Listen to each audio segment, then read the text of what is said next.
क्रिस्त में उपस्थित मेरे प्यारे माता पिताओं, भाई बहनों एवं मेरे प्यारे बच्चों, आज से हम एलिया प्लस मूसा काल के 7वें सप्ताह में प्रवेश कर चुके हैं।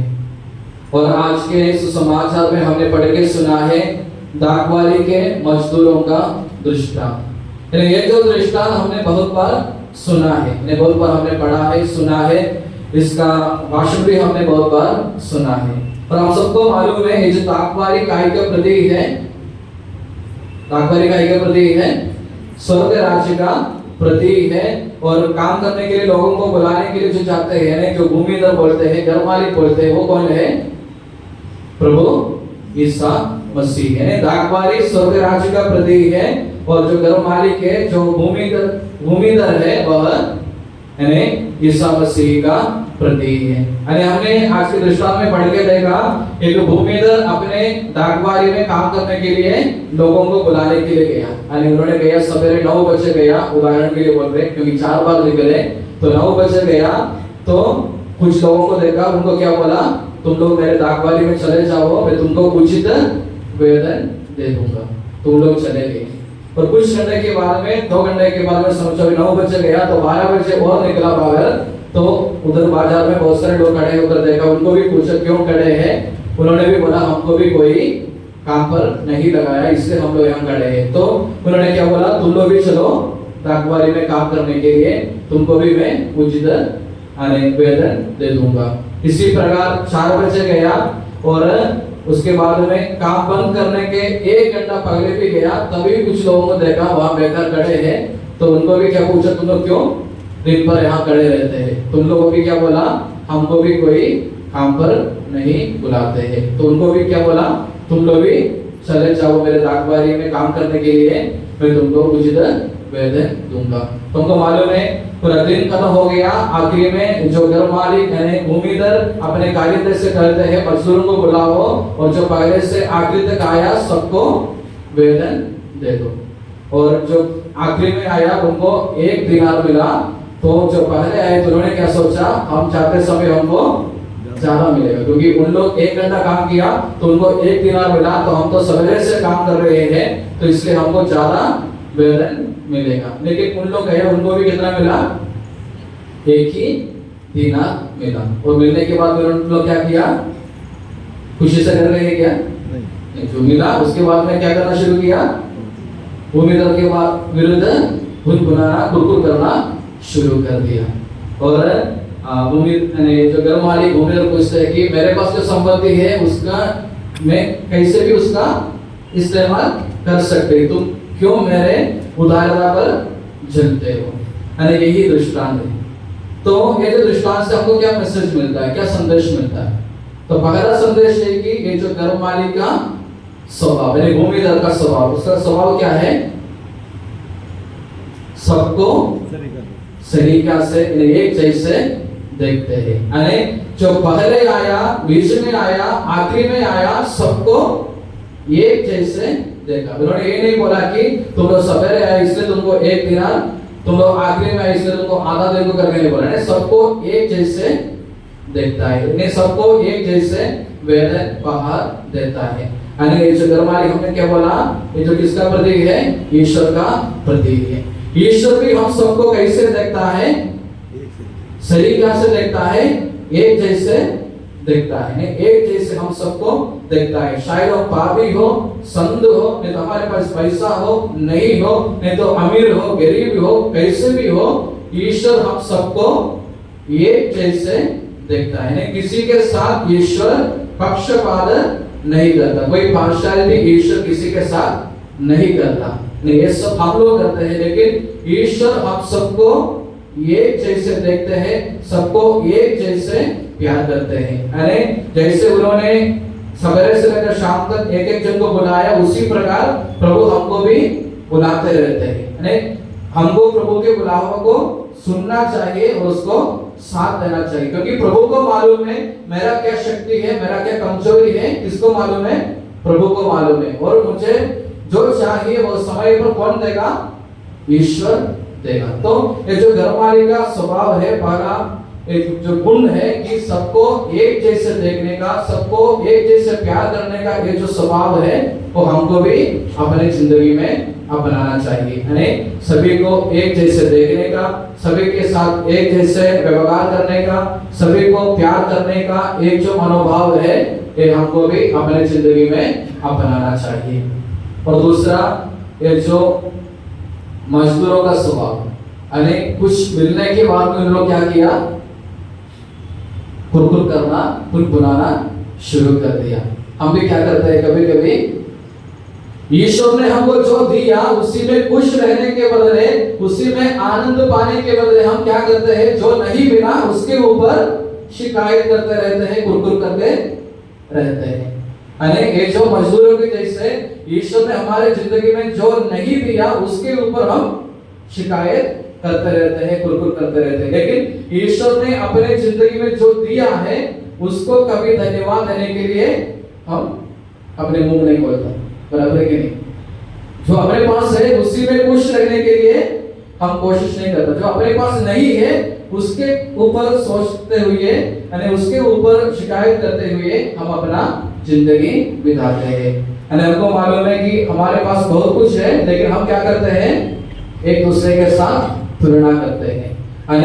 दूसरे किसी के बच्चे को पढ़ाई में अच्छा है तो हम उसके ऊपर जलन करते हैं। अपने बच्चे भी पढ़ाई करते हैं, लेकिन अगर दूसरे किसी के बच्चे अच्छा से पढ़ाई करते हैं उसको अभिनंदन करने के बदले, उसको अच्छा बोलने के बदले हम उसके ऊपर शिकायत करते रहते हैं। नहीं तो किसी को अच्छा नौकरी मिला तो क्या हम उसके ऊपर आनंद कर सकते हैं? हम यही सोचते हैं कि हमको कुछ नौकरी नहीं मिला। अरे जो मिला उसके ऊपर तो हम कभी खुश नहीं रहते, जो नहीं मिला उसके ऊपर हमेशा सोचते रहते हैं। ये जो मजदूरों का दृष्टांत हमको यही सिखाते हैं, यही बताते हैं कि हमको क्या करना चाहिए, दूसरों के भलाई में खुश रहना चाहिए। जब दूसरों को अच्छा होता है उसी में हमको खुश होना चाहिए। कभी किसी को कुछ होता है, उदाहरण के कोई हमारे बीच से किसी को कुछ फर्स्ट क्लास समझो, तो जो भी उस कंपटीशन में भाग लिए थे सभी लोग क्या करते हैं, बाद में कहाँ जाते हैं, उस व्यक्ति के पास जाते हैं, उसको क्या बोलते हैं, अभिनंदन बोलते कि नहीं बोलते?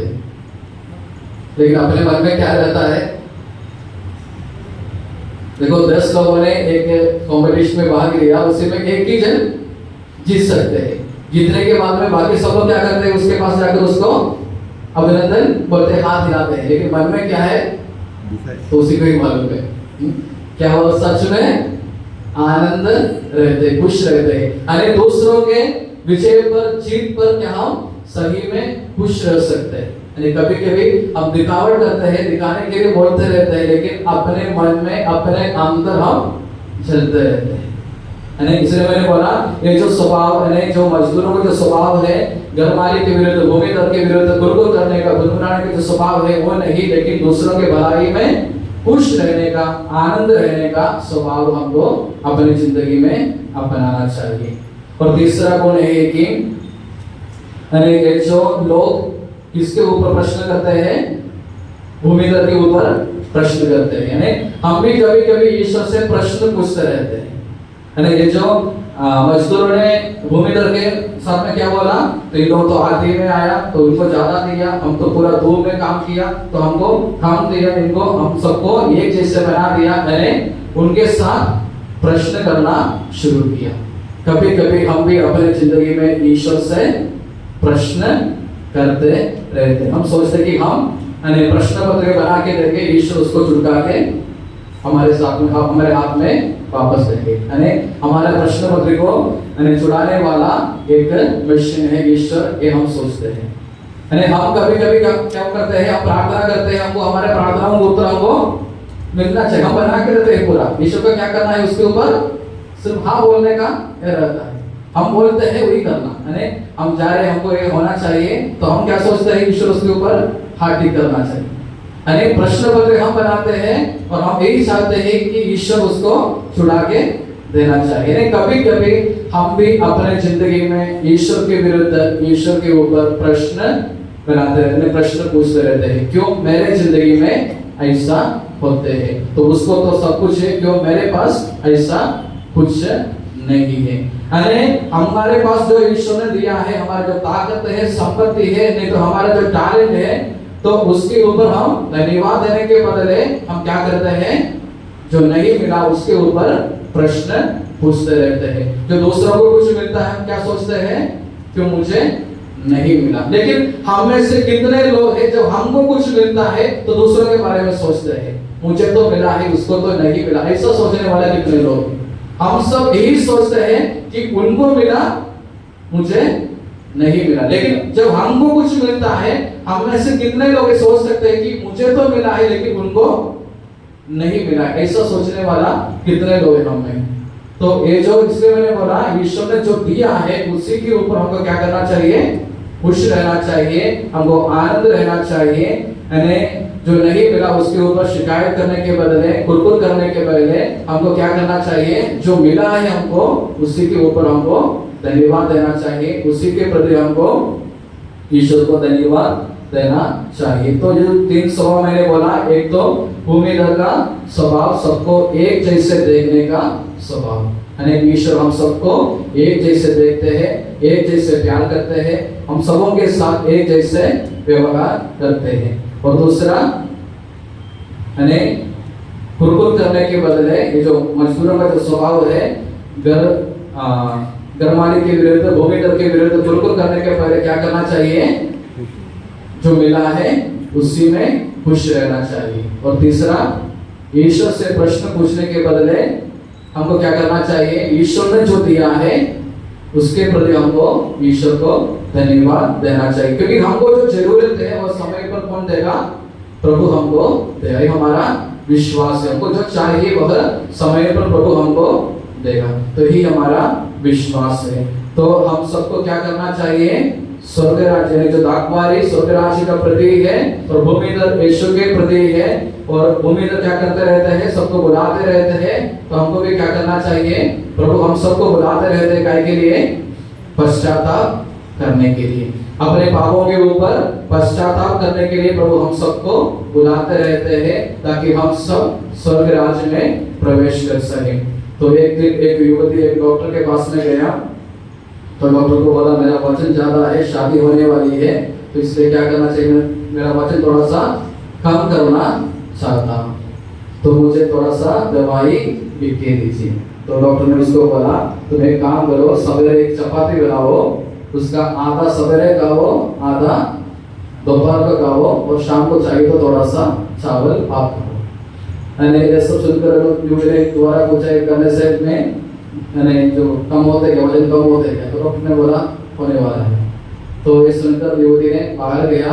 कुछ समय के बाद में वो जो युवती दौड़ते हुए डॉक्टर के पास वापस आया और डॉक्टर से पूछा, डॉक्टर ये जो चपाती का आधा में कब खाना है, खाने के पहले खाना है क्या खाने के बाद में खाना? अरे कभी कभी हम यही सोचते हैं पश्चाताप कब करना है, अभी करना है क्या कल करना है?